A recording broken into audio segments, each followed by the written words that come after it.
What's going on, everybody? It is that time again. The Sooners Illustrated podcast, episode 213. 213. On this Monday, September the 29th, 2025. Final podcast of September. Josh Callaway, James D. Jackson, Tom Green with you on a post-bye week Monday. Wild weekend in college football. We'll kind of put a cleanup on the bye week where Oklahoma stands. Really in all of college football after the first month of the season. Feels like OU might be right up there with kind of anyone in the sport. We'll kind of get into that a little bit, and we'll spin it forward, of course. What's coming up? Javonnie out for at least for now. What are the expectations for Michael Hawkins as he takes over this week as the Sooners starting quarterback? Javonnie, Gibson, Eli Bowen on the way back. What are we looking for there as they make their debuts this week? And we also got the SEC annual opponents last week. Any big takeaways there? We'll discuss also as we wrap up the bye week, get ready to get back into the swing of things as we get ready to dive into the gauntlet, guys. Between now and the next bye week, it's a lot. It's a lot of big games, a lot of road trips. Texas next weekend, obviously.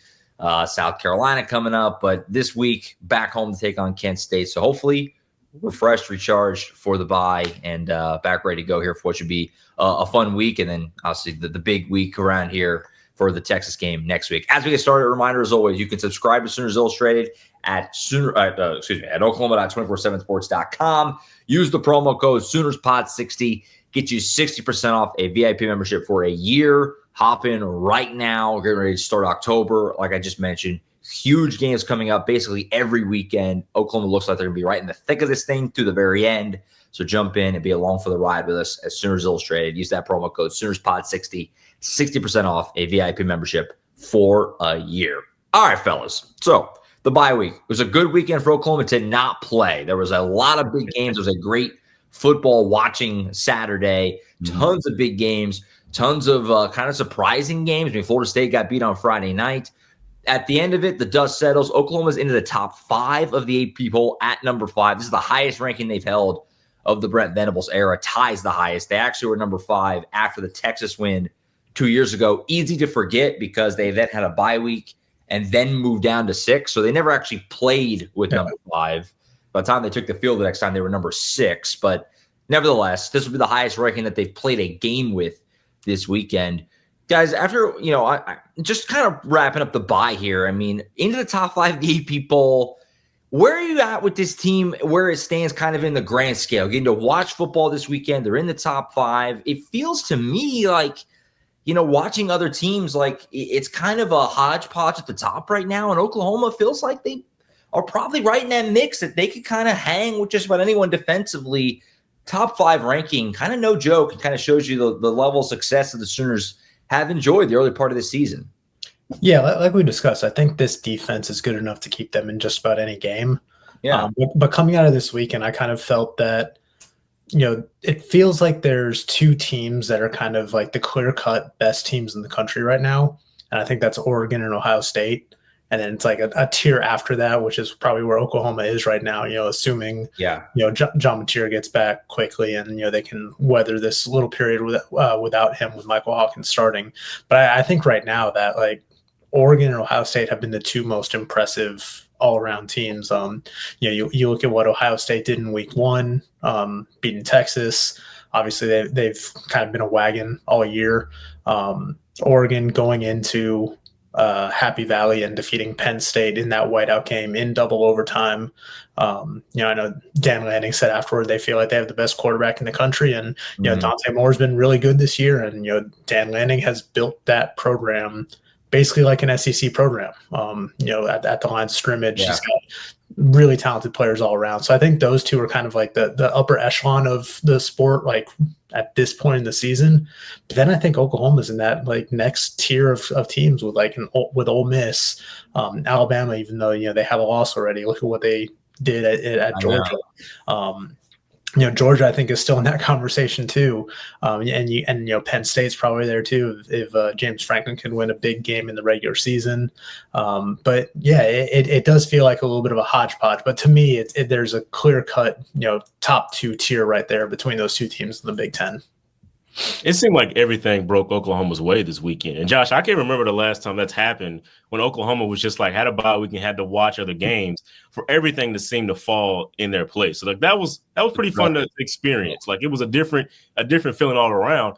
But as Tom said, there's like a way when you look at these teams throughout the country.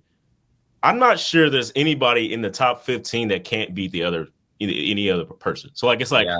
It can be anybody on any given day. You have those top teams like Oregon, Ohio State who are up there, but it's like at any moment you can have these teams beat each other. And that's why Oklahoma going at number 5 isn't as worrisome to me as it may have been in previous years, where it was like a glaring weakness on the defensive side where you didn't really know if you didn't get the offensive performance you needed that you couldn't win those games. And I think Oklahoma, as you guys said, with the defense they have out there, they're going to be in these games. And if they have an offense that can just be normal and average, they can really make some noise here. So number 5, it seems like, man, they didn't do anything to get there, but it's like they're right in the mix in this whole thing. Like, look at the SEC, they're top 2 right now in terms of the rankings. Ole Miss is up there just ahead of them. Oklahoma's right behind them.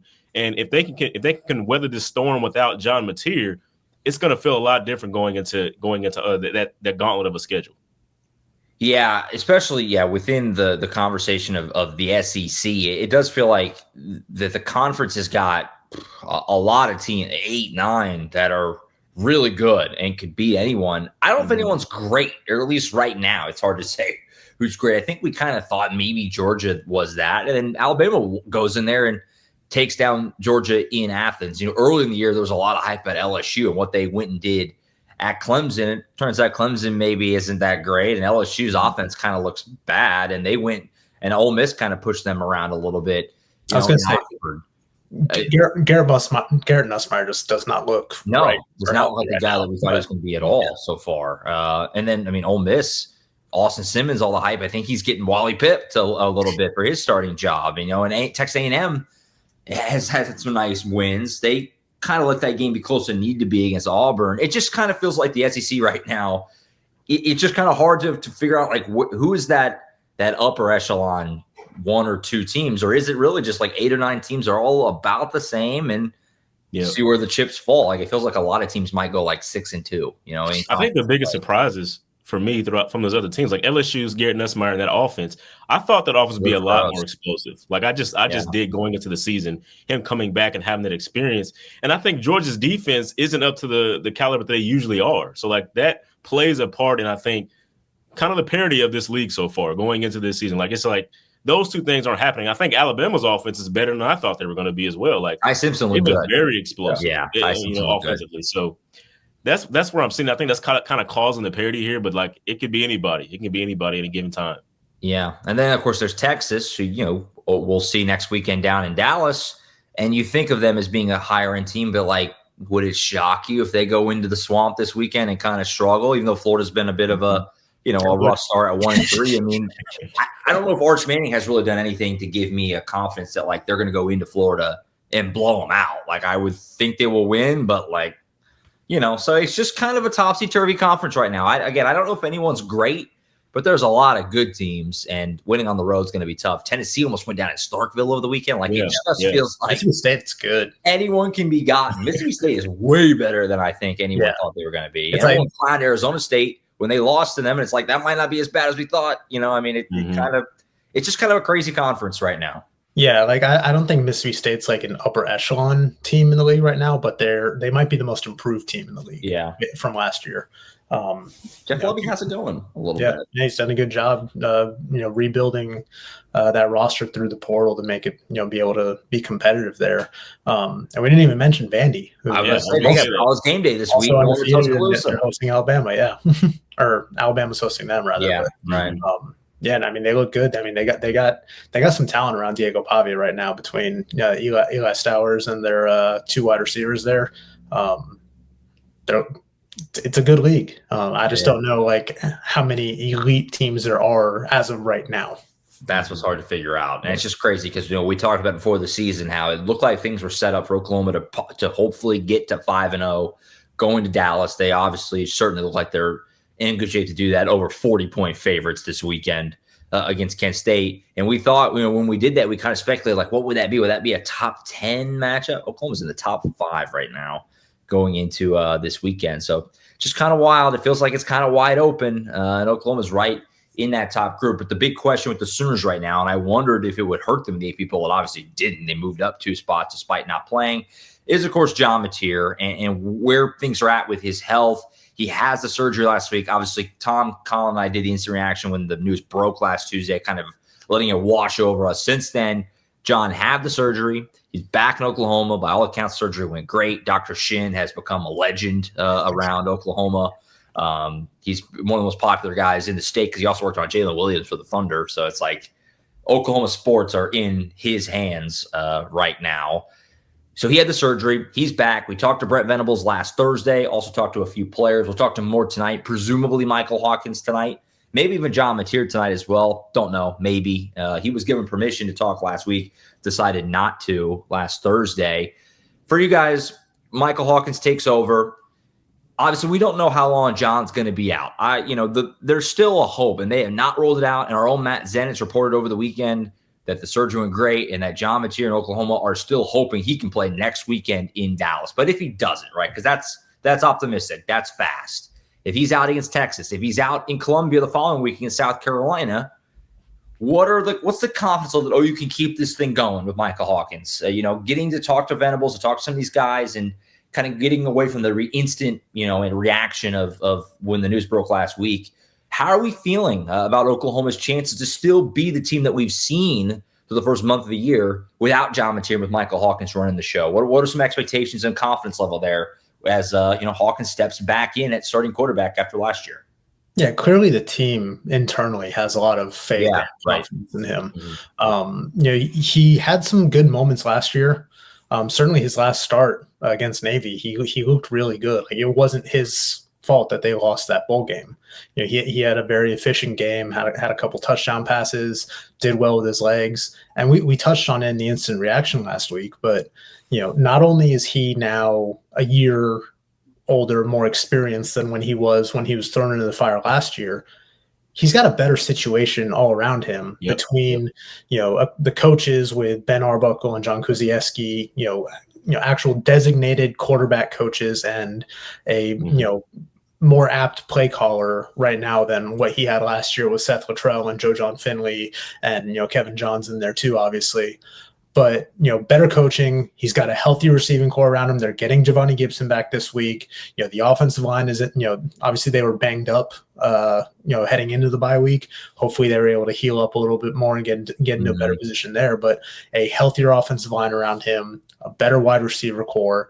He's going to be in a position to succeed. And look, he's not going to have to be a world beater because of this defense. So, I think they have a good chance to, weather this storm. I expect him to go out there and have an easy performance against Kent State because, again, Kent State is the worst team in college football. They've lost 25 consecutive games to FBS opponents. It'll be 26 here real soon. Nice.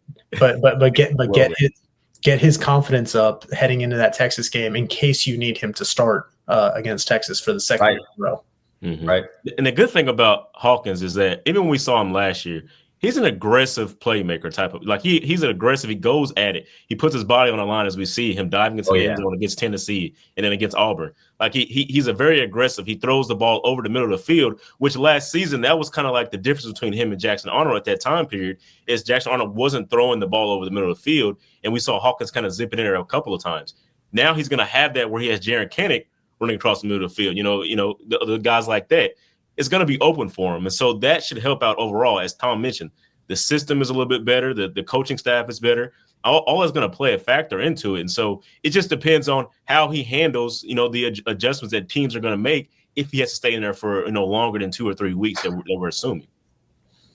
Yeah, as the dust has settled, I've kind of talked myself into like Oklahoma might be fine here. And because I kind of, the initial question I think we all had, OU fans, everyone, like how much does Mateer's injury change what we thought this season could be? Like, we definitely, before, after the Auburn game, we're talking playoff, we're talking SEC title contention, maybe, could they go further in the playoff? Like, that's the conversation. Does this change anything was kind of what we all were trying to figure out. Like, how much of an impact is this going to have?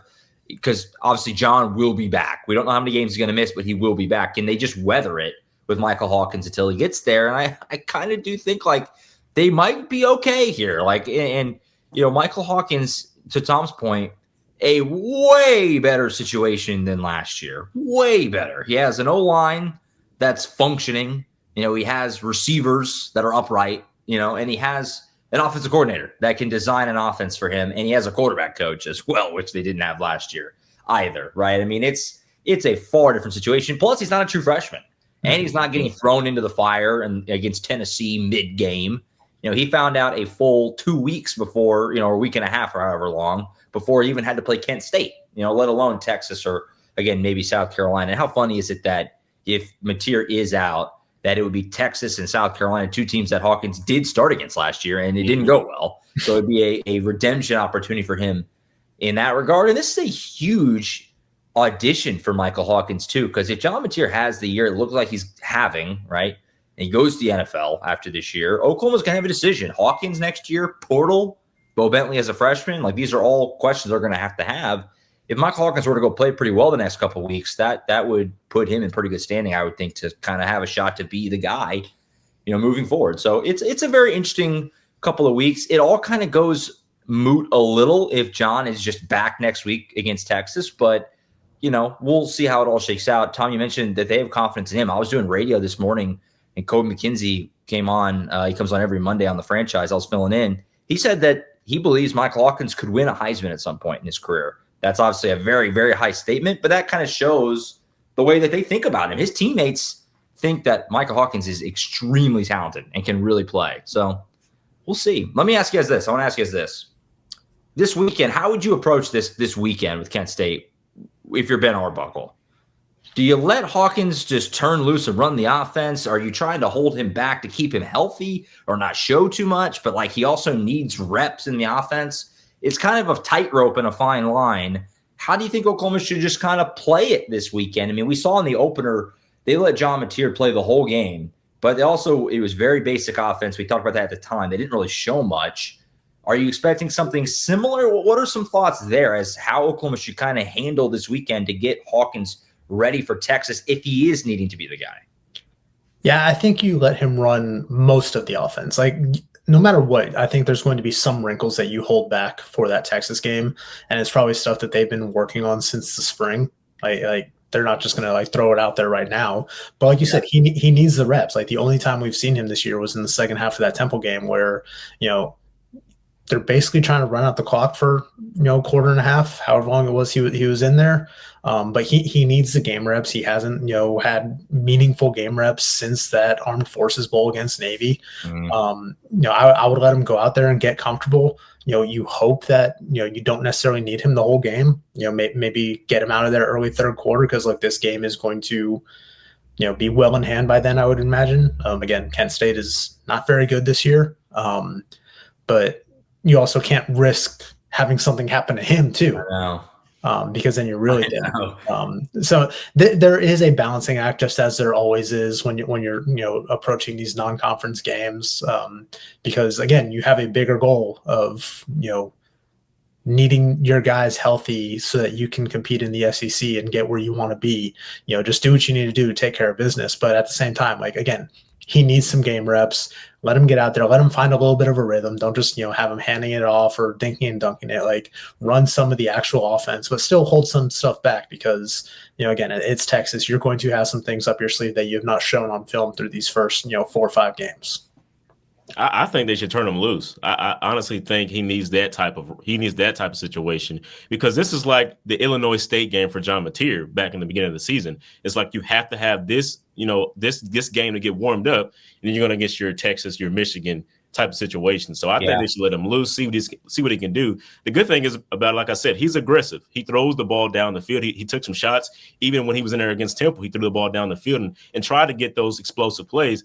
You want to see if he can convert on those because you're going to need that if you're going to go against Texas, who has a really, really good defense at this point in time. So I think you turn him loose and see what he's got, just for you, just in case you have to go longer than maybe you need to as well. So that's where I see it. Yeah, I could be talking to it either way. I don't know if there's necessarily a wrong answer. It's a tricky spot. It is because, I agree completely. Like, you need to get him. He hasn't really ran Ben Arbuckle's offense really, right? So it's a good opportunity to do that. Same time, I would think the QB running game would be a big part of that. Do you want him taking a bunch of hits unnecessarily? Because all due respect to Whit Neubauer, I don't know if you want him starting in Dallas next week, right? I mean, that would be what would happen if John's not ready and Hawkins goes down. You're looking at Whit Neubauer, who I think we all think is pretty darn solid as a third-string quarterback, but still, he's your third-string quarterback. So it's a tightrope. It's a tightrope, and I'm very interested to see how it looks because they kind of played both sides of it a little bit in that opener because they let Mateer have the whole game, but it was very plain. They really didn't do a lot. But that's also, Mateer's been in Arbuckle's system. Hawkins has not. So it's. I could be talking either way. I don't know what they're going to do. I tend to think that they're going to let Hawkins play most of the game, but that it might be kind of basic, like the opener. But I don't know. It could kind of go either way. I guess we'll find out. And we'll talk about that maybe a little more in a game preview on Friday as well. Did you guys see they're wearing the throwback uniforms again this weekend, by the way? Yeah. I like it. Yeah. I like them. They looked good last year. I'm on board. For the throwback uniforms. It gives, it's kind of like, we talked about it with the Temple game when they went for 2 after that first touchdown. Yeah. Like, it gives them something like you prepare that throughout the week. And Brent Venable says, like, we told the guys throughout the week, we score that first touchdown, we're going to go for 2, we're going to make a statement. It's one of those things that gets them up for a game that, they might otherwise just be kind of, sleepwalking through, so to speak. Sure. Throughout the different uniforms, the throwbacks, and it gives them a little bit more, pregame juice. They're excited to go out there and play in that and, handle business, I think. No doubt. I'm looking forward to seeing them. I like them. I know people are asking about the Unity uniforms. No impact. I believe they're going to wear them against Missouri is the expectation this season. So those are still around as well. You have 7 home games. You can tinker with it a little bit. Something that's going to be helping Michael Hawkins this week is that it looks like Oklahoma's going to get some reinforcements on the way. Brent Venables said last week on the SEC teleconference and then essentially confirmed it in his post-practice scrum last Thursday, which is on the YouTube channel. If you missed it, is that Javonnie, Gibson, Eli Bowen are going to make their season debuts this week. Guys, I want to ask basically what are the realistic expectations here for these guys? They have not played yet this season. If you had asked us back in, early April, late March, I think we all would have said Javonnie Gibson's going to be a starting wide receiver and a big part of this offense. Eli Bowen is maybe cornerback 1 or at least a starter on this team after the year he had last year as a true freshman. Now they're both jumping back in. It's a great spot to ease them in against Kent State this weekend. Just the realistic expectations for these guys. I mean, Eli Bowen's been out a long time. Javonnie Gibson had a big injury back in April. He broke his leg, right? But again, the expectations are very high for what these players are. Javonnie's considered, one of the more talented receivers on this team. Eli Bowen, again, maybe the best corner on the team when healthy. What are the realistic expectations for you guys? Not even necessarily just this weekend, but the rest of the way. Like, can they both be everything we thought they would be? Or is it kind of like pump the brakes? Like, if they contribute and just as like rotational pieces, that's a win. What are you guys expecting for these two as they make their debuts this weekend? 10 receptions, 200. No, maybe. I do think it's interesting. I do keep thinking back to when we spoke to John Mateer, like toward the beginning of fall camp, and he was talking about Javonnie Gibson. He was like, look, when he comes back, like it's not going to be an ease-in process. But at the same time, I don't expect Javonnie Gibson to just like go out there and start this weekend necessarily. I would be surprised if he was out there. I think those other guys have kind of earned it to this point, but I do expect him to get, a good number of snaps and get his feet wet this weekend, just find a little bit of rhythm for himself and, probably get a handful of targets his first time out there just to, see what he can do within this offense. And certainly you want to build that rapport with Michael Hawkins Jr. too, especially if you need him to start against Texas the week after. Same with Eli Bowen. I don't think he's going to go out there and start this week necessarily. It wouldn't surprise me if he did, just because like they know what he's capable of out there. But it just fortifies that depth at cornerback. Like we've seen what Cortland Guillory can do, but he had a tough time against Auburn a couple weeks ago. Sure. It's a learning process for him. He's still a freshman. Like everybody kind of goes through those tough stretches, but they still have confidence in him. You know, Gentry Williams is still back out there. You know, Kendall Dolby, didn't play too much against Auburn, but he's a factor too. Jacoby Johnson, like they have options now. So like I don't think you're going to go out there and need Eli Bowen to play 50 snaps against Kent State. But I would expect them to be, regular rotation guys this weekend and just kind of build them back up to be the impact players that we kind of all expected them to be coming into the season. I don't think that, Javonnie Gibson is going to finish this season as the leading receiver, like, we might have thought back in the spring, but I still think he can be an impact playmaker because he's one of the bigger wide receivers that they have, both just in terms of his size and his catch radius and just like his physical build is something that they just haven't really had with this group through the first 4 games. Yeah. Montez Lewis is probably the closest, regular rotation guy that they've had there. But Javonnie Gibson is a, bigger guy than him. So I think he will be a very useful weapon into this offense because like we've talked about, before, the one thing we haven't really seen them do through these first 4 games is kind of hit that home run deep ball. And I think that's something that Javonnie Gibson might be able to bring to the table. Mm-hmm. Yeah, and the good thing about all of this pretty much is like these guys don't have to rush back. I mean, from what Oklahoma has out there right now, they've been playing really well. I mean, Deion Burks, Isaiah Satania, and Keontae Lewis have really been holding it down for Oklahoma in the wide receiver unit. And so it's like you want to have Javonnie Gibson out there, as Tom just said, as an extra body to really solidify the room overall where guys can stay fresh. And I think they can all play any position out there at the wide receiver spot. And so that's going to help out. And the same with Eli Bowen. I mean, him and Gentry Williams on opposite sides of each other is what Oklahoma was probably looking for in terms of what they can do defensively at cornerback. But Cortland Guillory's just been playing so well outside of the Auburn game against a really good wide receiver. Yeah, he doesn't have to rush back necessarily. I mean, there's going to be those moments, but those guys can all switch in and out, have that rotation with Kendall Dolby as well, throwing them in there where they can just be fresh. And I think it's going to make this defense that's one of the best in the nation even better having him out there. So it's like it's a good situation for Oklahoma to be in. Realistic expectations for the guys is not you don't have to put too much pressure on them. It's pretty much that's what it is because they don't have to rush back. They don't have to be superheroes. They can just be a part of the group at this point in time until they really get their footing and then see what their talents can bring for Oklahoma from there. That's what I see. Yeah, honestly, I would say my expectations are a little bit higher for Javonnie than Eli. It feels like Javonnie, they've really slow played it and built him up. He's been dressing out, and kind of going through warmups, all the year for weeks. And he's looked great, right? I mean, I understand he's coming back from an injury, but it's like you watch him in warmups and it's like, man, get that guy out there. I mean, I remember before the opener, a month ago now, it was like, gosh, he looks great. And he's just out there in shorts, in the warm-up hoodie thing, but he looked great then. So it really feels like he's been building toward this. And that there's a very real possibility that he comes right in and is a big part of this. Like Tom said, he kind of gives them a dynamic they don't really have or haven't had, for the first month of the season. Eli is different. He has not been doing that, and he's been out a long time. He's out in the spring and the fall, and so I think that he'll factor in. But like Tom said, I would imagine that you can still pretty much lean on Cortland Guillory, Gentry Williams, probably some Dolby, some Devon Jordan. Like you don't need to throw him out there a lot and kind of let him ease back into things a little bit. I'm curious to see how the guys move, because I think of that Temple game where Kendall Dolby came back. It was clear early, okay, he's got some rust. Give him a minute, give him a little time. Does Eli Bowen look like that? He probably will, but we'll see, right? And then I also think last year on the more negative side, that opener against Temple a year ago where Angelo Anthony comes back, and it was clear within 2 plays, whoa, he's not moving the same, right? And we didn't have Javonnie Gibson before, so we're not going to have that frame of reference quite the same way.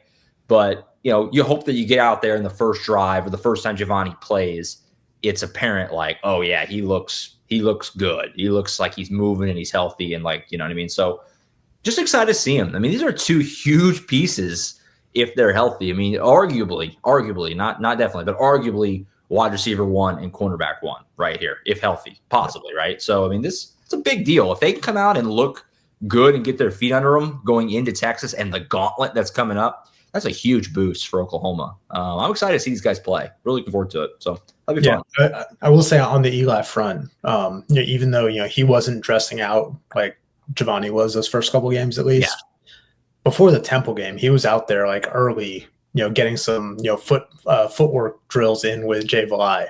So he was working on getting his movement and his speed back up. Brent Venables said on Thursday that those two guys have been practicing the last couple of weeks, trying to just ramp them up and get them ready to go. So I expect Eli Bowen to be moving smoothly when he's out there. It's a foot ankle injury.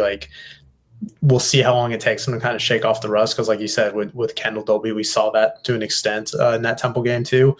But yeah, I'm eager to see what those two can do because, throughout, in the spring, throughout the offseason, we thought they were going to be big factors for this team. We'll see what they can do through these last 2 months of the regular season and beyond. Yeah, I'm excited to see what Gibson can bring. That's pretty much what I want to see this gap, man, because everybody's been giving him great, reviews pretty much, the teammates and everything like that. Just want to see what he can do. That's going to be fun to see overall. He's excited to talk to him too. He's a great interview. We got him at the media day and he was great. And that's been about it because he obviously had the injury. So excited to hear from him and see him on the field. That JV Gibson on the back of the jersey is awesome. So just cool to see it out on the field and looking forward to it. I mean, the phone play we heard a lot of good things about, and I'll actually get to see it this weekend. That helps Michael Hawkins if he's the guy for a little while to have another big body receiver out there. That doesn't hurt, no doubt about that. How long does it take him to go from JV Gibson to varsity Gibson? That's the funny. I was thinking about that too, JV. All right. It works. It's all right. It's all right. All right. So yeah, looking forward to this week. Obviously we're back on normal schedule. We'll have the game preview on Friday to kind of set the scene for this one against Kent State, and back on, player interviews tonight, Monday night, Brent Venables press conference tomorrow. And we'll get you all ready for the week ahead and be Texas next week before you know it. I did have one more housekeeping thing though, before we go today. So middle of last week, a lot was going on. It kind of got lost in the shuffle a little bit. I mean, fans saw it. We had, the stories on Sooners Illustrated, but I wanted to make sure we brought it up on the show that we got the SEC annual opponents and schedules for the next 4 years, 2026 through 2029. So the SEC is moving to a 9-game schedule starting next year, which I think we talked about before on the show. I can't remember if we did or not, but if we did, 9-game schedule. And so they released the next 4 years. The way it's going to work is you play the same 3 teams every year, and then the other 6 will move around. And so I'm not going to read every single opponent on here, but the annual opponents are Texas, completely, fully expected, Missouri, which was mostly expected, and then Ole Miss, which kind of was a little bit out of left field, I think, for most people. Wasn't totally expecting that one. Next year's schedule, Kentucky at home, South Carolina at home, Texas A&M at home. Then the road games are something. Florida, Georgia, and then Mississippi State. So 3 new SEC places next year. Also, the Ole Miss game will be at home again next year, back-to-back years. And we'll go to Columbia, Missouri again next year as well, like we did last season. Anything that jumps out to you guys, either from the annual opponents or next year's schedule or any of the schedules in the future, just any big things that stuck out to you from that? I mean, aside from Ole Miss just not making a whole lot of sense. Lane Kiffin said as much. And OU fans kind of took that as a slight, and I don't think he really meant it that way. I think there's just no shared history. Yeah. They've played twice ever, once in the regular season, and that was last year. Later this season, in about a month, it'll be the 3rd time they've ever played. So when you're talking about, annual opponents or, annual rivals, so to speak, it's not a rivalry. And look, I know it's very difficult for the SEC to try to maintain every rivalry possible in this new format. Look, you're not getting Auburn and LSU every year. You're not getting Alabama and LSU every year. It's just difficult when you have a lot of these teams that have been in the conference for so long that have played, 3 or 4 teams more than anybody else. Mm-hmm. And it's hard to reserve everything for everybody while still creating a balanced schedule. So I understand that.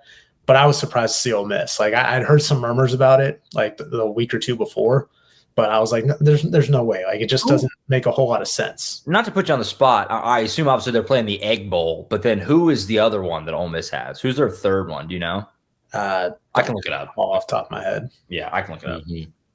Yeah, I mean that's the thing. I mean, it sounds like when you look at it, it's probably like the one they did at the very end. I feel like it's like that. These two teams haven't played a lot, so just let's see what happens there, because you obviously had to get Texas, and Missouri was one of the teams that Oklahoma could go after. I thought it was going to be LSU because they've played in the so-called rivalry weekend at the end of the year, the last couple of years. I thought that was going to be the match that they picked, but I think they had to go, a separate way with LSU. And so I think by process of elimination, it came down to Ole Miss. That's the only thing I could see if it's going that way. Because even Auburn, even though they haven't played a lot, it seems like there's a lot of disdain there between the fan bases with each other. So like that still could have played out pretty well. LSU is the other one.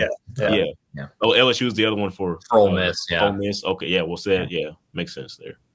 Yeah, there was no perfect way to do it. Obviously, it is kind of random. I know a lot of fans thought maybe Arkansas because I thought Arkansas, LSU, or maybe Florida would be the ones that would make the most sense. But I don't like the idea of the Big 12 pod, just having the Big 12 teams, Texas A&M, and Missouri. It'd just kind of be it'd be like a fun, like kind of that classic Big 12 within the SEC. I wasn't hopeful for it, but I kind of like that idea. But yeah, I don't know. I mean, next year's schedule, really the main thing that jumps out to me when looking at this was just thinking at least for next year. I mean, talk about if you're an OU fan, Florida, Georgia, and then you go to Michigan as well in the non-con. Like that is quite a travel year. That's three like iconic venues that you get to play in 1 year. That's quite a road slate. And then Mississippi State mixed in there, the Cowbells.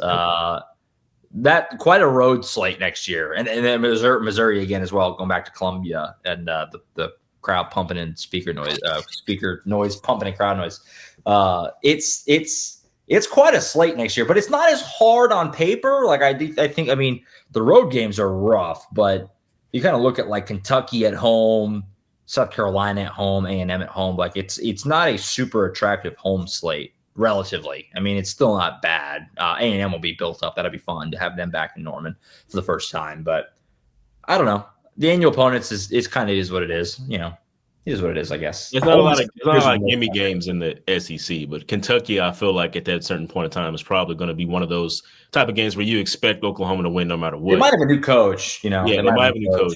Mississippi State is interesting because are they going to continue on their like trajectory they've been on? Like, could that really be a formidable game at the end of the year next year? So that's going to be fun to see overall too. It'd be fun. And if you didn't notice too, the way this it's like 2026 and 2028 are like mirrored, and then 2027 and 2029 are like mirrored. So in 2027 they go to Auburn, LSU, and Vanderbilt, which would be kind of fun, and Missouri, Alabama, Arkansas, and Tennessee come to Norman, and so that'll all just flip in 2029. So it's kind of a good way they did it because it kind of keeps it fresh a little bit. Yeah. And like the other thing, like in the way the SEC schedule was formatted when it was in, the 8-team schedule, was that you could go 4 years without, playing a certain school from the SEC. Fans could go 8 years without like getting a chance to go see their team play at a certain school. So the 9-game conference schedule and the way they're doing it is like, you're going to see every team across 2 years. You're going to play in every stadium across 4 years. So like I think it's cool for the fans that are going to get to experience more, more visiting atmospheres, get to travel if they want to. They're going to get to see some matchups that they might otherwise be waiting years and years to see. So I think like overall the 9-game schedule, like it just makes sense for everybody. The 3 annual opponents, not everybody's going to like it, but look, you preserve some of the big rivalries. You preserve Red River, obviously that was a non-starter. You get back the annual Missouri rivalry, which is traditional Big 8 rivalry and goes back even further than that. You're keeping games like Florida, Georgia. You're keeping the Iron Bowl. You're keeping the Egg Bowl. Yeah. You're getting Alabama, Tennessee still going on. I think it's all around a win-win. You just wish that you could be able to preserve every rivalry, but you weren't going to be able to satisfy everybody no matter what. And the thing is too, I mean, in 4 years, maybe they, get the rivalry, the 3 games they want, because they're going to change the. Yeah, they're going to reevaluate. Yeah, reevaluate it. So there's a chance that you could. Yeah, they basically only committed to this for 4 years, and it's we'll we'll adjust it then, which makes sense. You don't want to like lock yourself into like, Oklahoma and Ole Miss forever if you want to change it. Yeah. And especially if you're trying to keep, a balanced schedule and parity within the league. Like, yeah, no doubt. If some of these teams end up like being worse than expected and some end up being better, like you want to try to create a balanced schedule throughout and, move things around and give yourself some flexibility. So like it makes sense in the long run. Yeah. And like Tom said, I mean, the fact that in a 4-year stretch, if you have a traditional for a fan, a college student, and then for obviously a player, if you have a traditional 4-year career, you will go everywhere in the conference, which is cool, right? I mean, you cover, what was that? I forget the exact verbiage on it, but it was basically like Georgia hadn't been to College Station. Maybe still they haven't been, or maybe just they haven't been since. They've never been. A&M's been in the SEC for like 15 years. That's surprising. Yeah, it's great. That's how goofy the scheduling was for a long time. So they fixed it. They fixed it, and it's more bouncing around, and everyone can see everyone. Everyone goes everywhere in a 4-year stretch, which is cool. Yeah, I just for perspective, like I covered Auburn for 8 seasons. I never went to Vanderbilt. I never went to Tennessee. Yeah.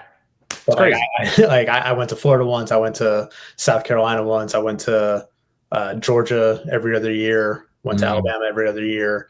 LSU every other year. Ole Miss every other year. Mississippi State every other year. Went to Missouri once. Went to Arkansas every other year. It felt like so. Like it just gives everybody more opportunity to see all these other teams and all these other schools. No doubt. I'm on board with it. I like it, and it'll be fun next year. Quite a road slate next year when you loop in Michigan in the non-con. It'll be wild. We'll worry about that when we get there, but fun to look ahead a little bit. I think that's it for now. Like I said earlier, back on a regular schedule this week. Hopefully everyone had a good bye week. Get back into the rhythm of it. Player interviews tonight in Norman. Again, presumably Michael Hawkins tonight, maybe John Mateer, but keep an eye out for that to hear from the team. Brent Venables, Ben Arbuckle tomorrow. Colin, I'll be back on Thursday. Oklahoma got another big commit today in 2027. They're kind of rolling right now in that 2027 class, early, but rolling. We'll get into that and a lot of other things on Thursday. And then 3 of us will be back on Friday with the game preview. Set the stage for Oklahoma and Kent State Saturday at the stadium. So that's it for now. For Tom Green, James D. Jackson, I'm Josh Callaway. We'll see you next time right back here, as always, on Sooners Illustrated. See you.